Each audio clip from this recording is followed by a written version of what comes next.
Ask Mixing with Mike. How do I produce instrumental tracks that work well with vocals? I recently got a question from somebody who was having problems because they were writing instrumental tracks and they were having this problem or this issue whereby when they would send these instrumental tracks that people really liked and then tried to perform over the top of them, there was nothing, they couldn't find a place for themselves within the production. Now, there's a natural tendency for us, because we're so used to hearing completed songs, is that we want our instrumental tracks to sound complete. And in a way, an instrumental track should sound empty if you want a vocal or a rap or some other form of performance to be done over it.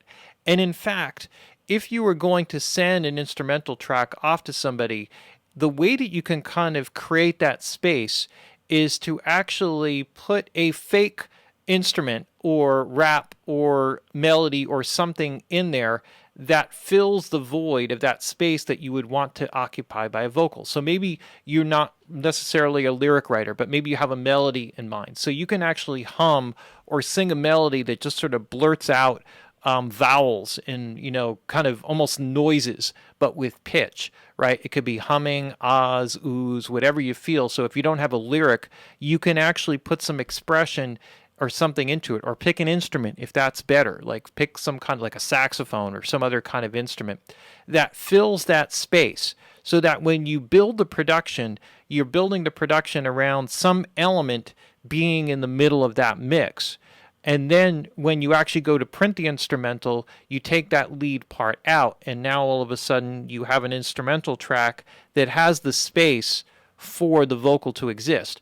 Another sort of reverse problem that people have is that when they try to mix a track, right, somebody sends them an instrumental track, and this is sort of like from the other side of it, what ends up happening is they try to put a vocal on top of it, but the instrumental production is so full, it doesn't really give them space to put the vocal in there. And this is a lot more difficult to deal with, because it's not so much sonically there's not enough space, but musically there's not space for it. Because if you have instrumentation that's taking up too much a part of the overall production, then there's then no amount of EQ or ducking or anything like that that you can do when the vocal performs is going to cut away or carve away at it. It'll never really sound perfect or great.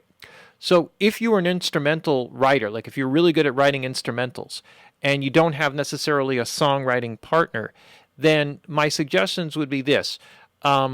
Start to, you should, if you can, download instrumentals of existing songs and really listen to them and notice and get used to how hollow they feel. That there's something missing, like you just have this rhythm section, like there's nothing that's really necessarily grabbing your attention throughout the production.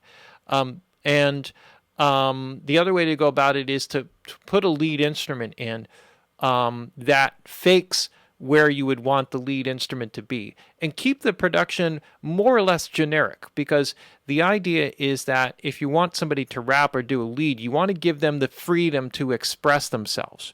And when a vocalist hears, or a rap artist hears a track, an instrumental, and they really get into the beat and they love the groove of it, and the space is there where they can express themselves, they're going to be like, oh, I love this track. And then you can always dub or layer in extra parts.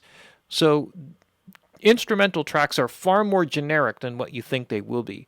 And that is usually the biggest problem that people have, because we're so used to hearing completed songs that we try to make our instrumentals sound like completed songs. But that's not really what artists and people respond to that are looking for instrumental tracks. All right, there's our Ask Mixing with Mike. How do I produce instrumental tracks that work well with vocals?